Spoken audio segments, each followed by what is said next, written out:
16वां बाब 12वीं आयत। और छठे ने अपना प्याला बड़े दरिया यानी फरात पर उल्टा और उसका पानी सूख गया ताकि मशरक से आने वाले बादशाहों के लिए राह तैयार हो जाए।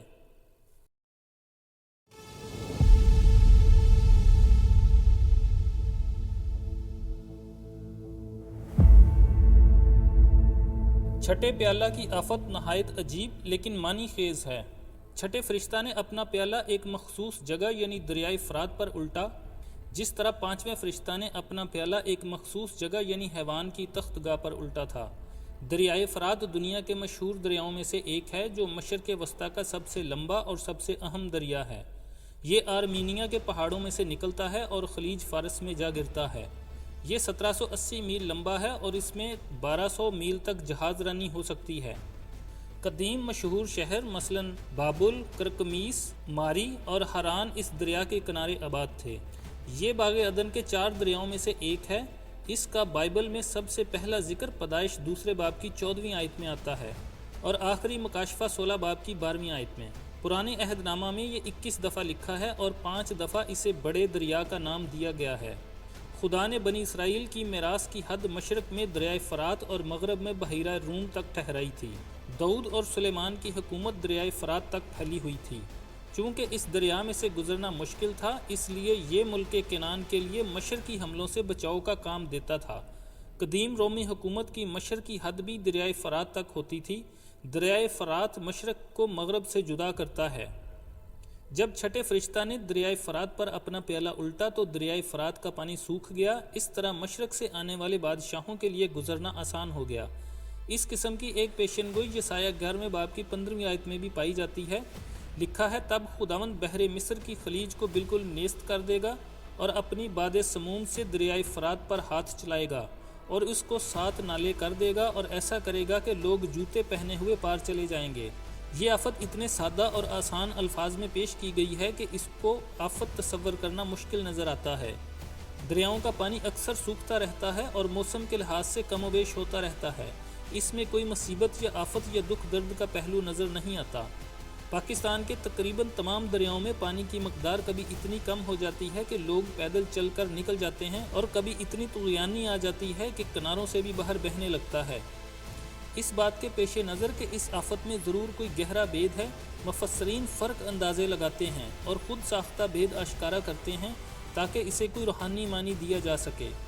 सबसे अच्छी और दुरुस्त तफसीर यही है कि जो कुदरती अल्फाज में ख़ुद ही वजाहत करती है कि ये एक ऐसी अदालत है जो हकीकत में बड़े दरियाए फरात का पानी सुखा देती है ताकि मशरक़ के हमला आवर बादशाह इसमें से आसानी से गुजर सकें। दरियाए फरात के सूख जाने का मकसद यूँ ज़ाहिर किया गया है कि मशरक़ से आने वाले बादशाहों के लिए राह तैयार हो जाए। मशरक़ से आने वाले बादशाहों के लिए असल अल्फाज सूरज तुलू होने की तरफ से आने वाले बादशाहों इस्तेमाल होते हैं और इनका इशारा मशरक़ी मुल्कों के बादशाहों की तरफ है, जिनमें चीन, जापान, वियतनाम, कंबोडिया, थाईलैंड वगैरह शामिल हैं।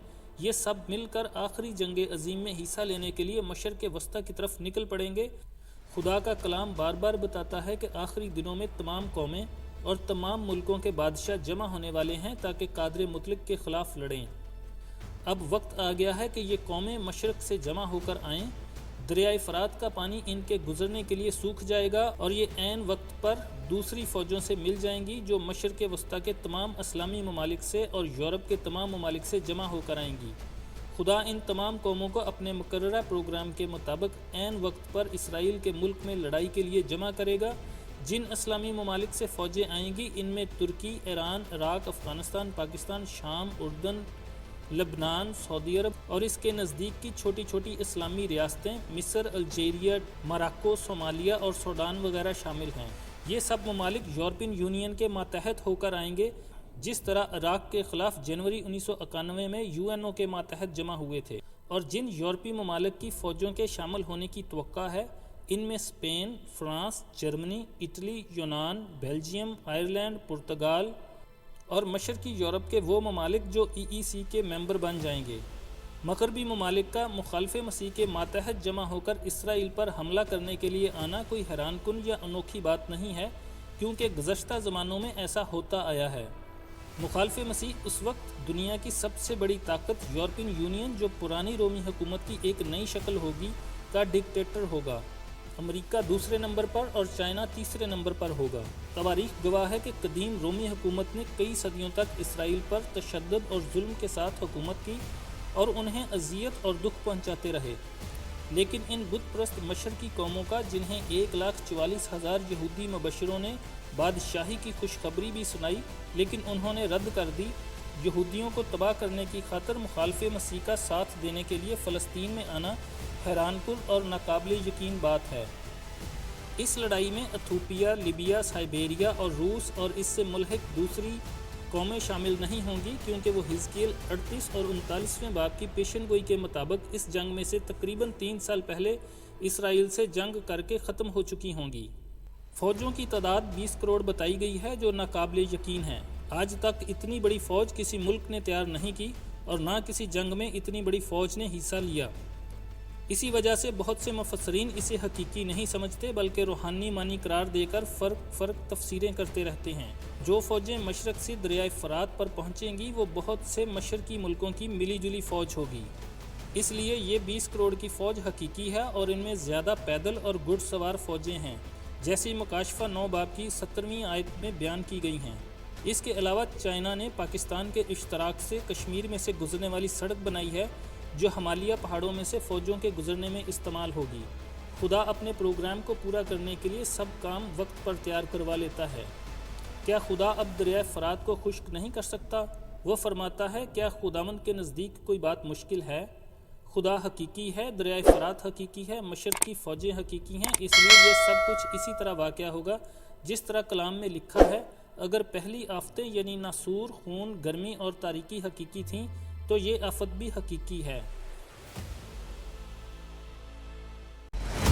پھر اس نے مجھ سے کہا، اس کتاب کی نبوت کی باتوں کو پوشیدہ نہ رکھ، کیونکہ وقت نزدیک ہے۔